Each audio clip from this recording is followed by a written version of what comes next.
Hello and welcome to We the People, or should we say welcome to We the Tweeple. Tweeple being an informal term that refers to the ever-increasing, ever-growing community on the popular micro-blogging site Twitter.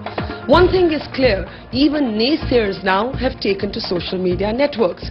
On We the Tweeple today, we examine how has this particular form of communication changed our lives. Well, like in real life, there are all kinds of people on Twitter and Facebook as well. We're hoping to bring you a cross-section of those voices today as we examine whether the social media is making voyeurs and exhibitionists of us all. And also, is it changing the way politics will unfold in India?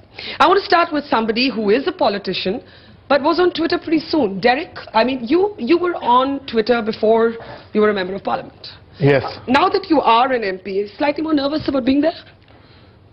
No. Not at all nervous. You paused just a little bit there before answering. I was thinking whether to say no or no. Fine difference there, yeah. Yeah. No, not nervous, but I think on Twitter, for me, the key thing is that those 50,000 or 70,000 people are not your followers, because the word they use is followers. Yeah, it's a bit of a misnomer, isn't it? Absolute misnomer, that they are actually observers. Yeah. Okay? And whenever I send out a tweet, I key it in and I never tweet it out till 5 minutes, 7 minutes, then I look around, walk around, and then I tweet. Otherwise, you can get into problems like cattle class, or more recently KBC. You know what KBC is, no? You tell us. Or Kiran Bedi controversy. You know, Kiran Bedi started tweeting about 6 months ago with like 2,000, 3,000 followers, and she now has, I think the other thing on Twitter is your number of followers is directly proportional to the controversy you get into. Yeah, look at the track record. Yeah. So I'm very happy with my 50,000 followers, but zero controversy so far. So you're saying you're actually careful that you should not be reactive and not be instantaneous, because the medium actually draws and taps into that very See, side. it's like, Barkha, two things. One is it's a great medium to listen. And two is Twitter is like going to a picnic and enjoying this wonderful Sunday with a tiger. Okay? But then as the story goes, at the end, the tiger may just, eats you up. Chandan, you're not on Twitter, and the BJP had a few things to say when the cattle class controversy erupted, but we are seeing other leaders of the BJP now.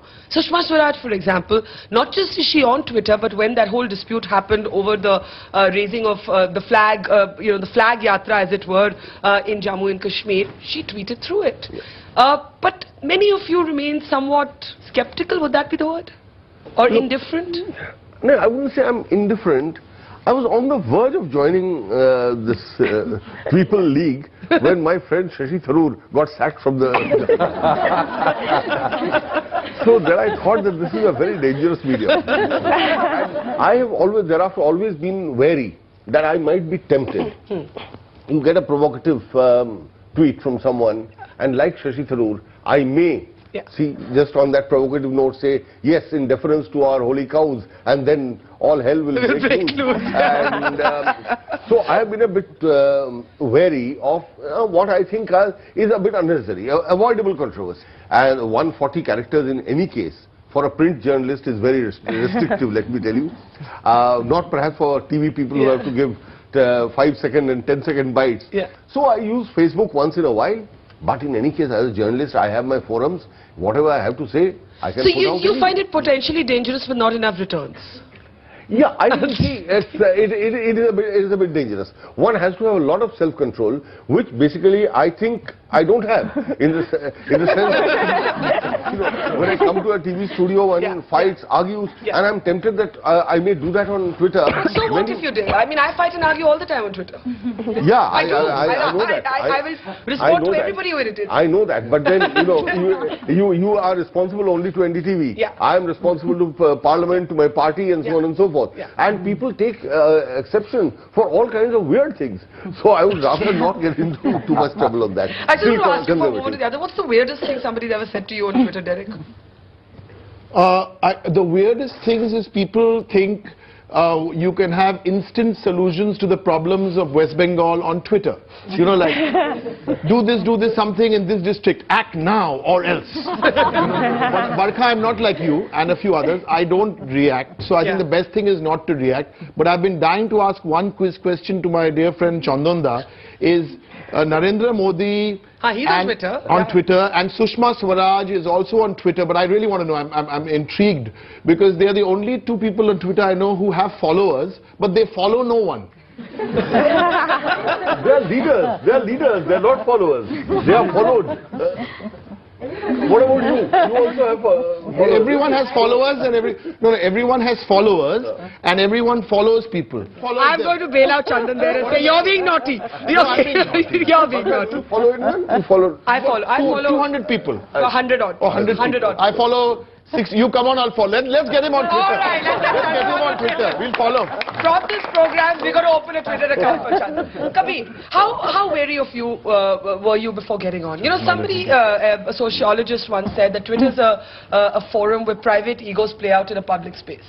Do you think that you find that there's an element of exhibitionism, an element of voyeurism, an element of showing off, an element of all of us using it as perennial broadcasters?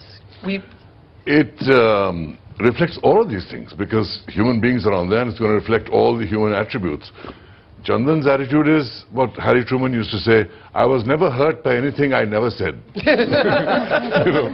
So you think he's being too careful? Far too careful. Okay. I think it's a medium to be celebrated and really all gagged up against But you know, more than anything else, Barkha, I just want to step back a minute and marvel at this incredible phenomenon that's happened. So do you think our politicians are behind the curve? I mean, I sometimes call them communication dinosaurs, because the world is changing and our politicians haven't changed fast enough. I think the power of this medium has absolutely blown me away. I was a very reluctant joiner. I'm a fairly recent joiner to this. My life partner and companion Parveen was the one who constantly tweeted. I in fact started calling her Tweety. So let me get on to this. So from about early this year I've joined, but I have been blown away by what I've seen out there, by the sheer power of the media, by anything that I in my little world say and goes out and has picked up and amplified and repeated. At least it gives me an incredible record of my own thoughts during the course of my life and things that matter to me. So in that sense, it's also a great historical document. So you're saying, in a sense, politicians who aren't embracing it are missing the moment. Ridhira, do you agree with that? Because in India, I remember asking L.K. Advani this on his yatra, saying, why is the yatra as a symbol of communication still relevant? You know, you've got now Twitter and Facebook, and he said, well, you know, there are many Indias. There are many Indias, and in our Angrezi-speaking little cocoon, we forget that there are many Indias. Have we overstated the importance of Twitter in politics? Well, let me say that I'm happy to have an opportunity to agree with Mr. Advani, since I rarely do on other matters. I think while the power of this new medium, its attractiveness, its, in a sense, its seductiveness is there. But if we believe that to be the whole world, if we forget that the vast majority of people still are outside that framework, and if we forget about them, then we forget about the poor, we forget about the rural people, we forget about the older people. It will be a kind of age discrimination.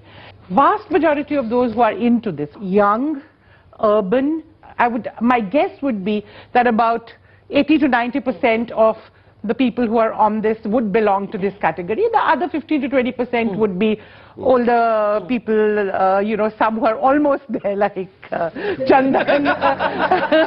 my students have almost there in age, or on Twitter. I'm the punching bag today. No, not at all. No. But I really want to say this, that I think the role of the newspaper has not reduced. The role of television has increased over the years, has not reduced. I don't think this is substituting. It's a whole new world. So there are multiple Indias, yeah, but I think it would be very self-indulgent for those of us who are in it to imagine that that's all there is to it. For politicians, I think the most dramatic example of the use of social media is the election of Barack Obama. and the way he used social media to mobilize But, community. Indian politicians would argue sometimes that, India is not America. There isn't a homogeneous voter here, there isn't a homogeneous electorate here. At the same time, I come back to asking you, do you believe that there is something a little telling about the fact that an Anna Hazare will use YouTube video off his phone to broadcast everybody, and we will have a reasonably shy government at the center in terms of communication, and even the opposition somewhat wary of this whole social media driven communication? Well, not really. Everybody's changing. I think the point you just made, that there are multiple Indias, there are multiple media. And as this proliferates, you will have to be everywhere.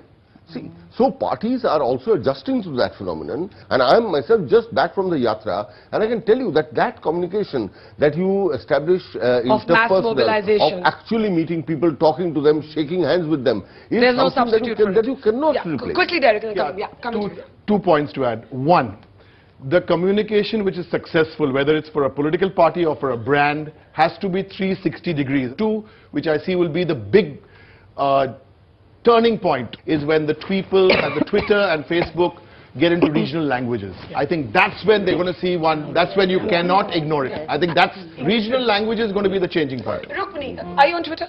No. I say proudly. You say proudly? Not on Facebook Okay, either. why I'm a proudly? naysayer. Why proudly? Well, because in the institution where I teach, the IIT, you are almost a freak if you're not on, because everybody is wired, or if not weird, wired, and they are, they are like this, they are like this, they are like this, all the time, So they have developed a whole body language which orients to this Twitter world. So to maintain the fact that you have a choice and that I believe, and now I'm not dissing the new media, but I do think that you have a choice to observe today rather than to be a participant observer, which means that you are on Twitter, are on Facebook. So you're saying it felt a little bit me-too-ness for you to get on Twitter? Yeah, so I thought that I could observe and I could go back to my slow media rather than swift media positioning and write about it in my own slow way. Also, I'd like to say that I'm obviously a troglodyte Auntie G, and therefore, I'm clumsy. I cannot get onto this so fast, so why betray your weaknesses so openly? Amir, how's your experience? I mean, you are actually on Twitter. Well, I'm on Twitter in a sense. In a sense? Okay, what does that mean? I've tweeted 5 times. That's You see, the way I tweet is I write out something, then my 13-year-old daughter takes it, and then she edits it. And then she finally puts it on after getting all the characters right. So I get, when something annoys me terribly, and I have, I can't call up someone and say, I want to speak about this, so I tweet. I 5 times, yeah. I've done it all of 5 times. But Facebook and all, actually, frankly, I think it's a great medium. I just don't have the time. I barely get to sleep. And, I don't want to be on Facebook and have, hundreds of people sort of say, I'm a friend or whatever. No, I have enough friends. More than what I can handle. And, So you like it to vent?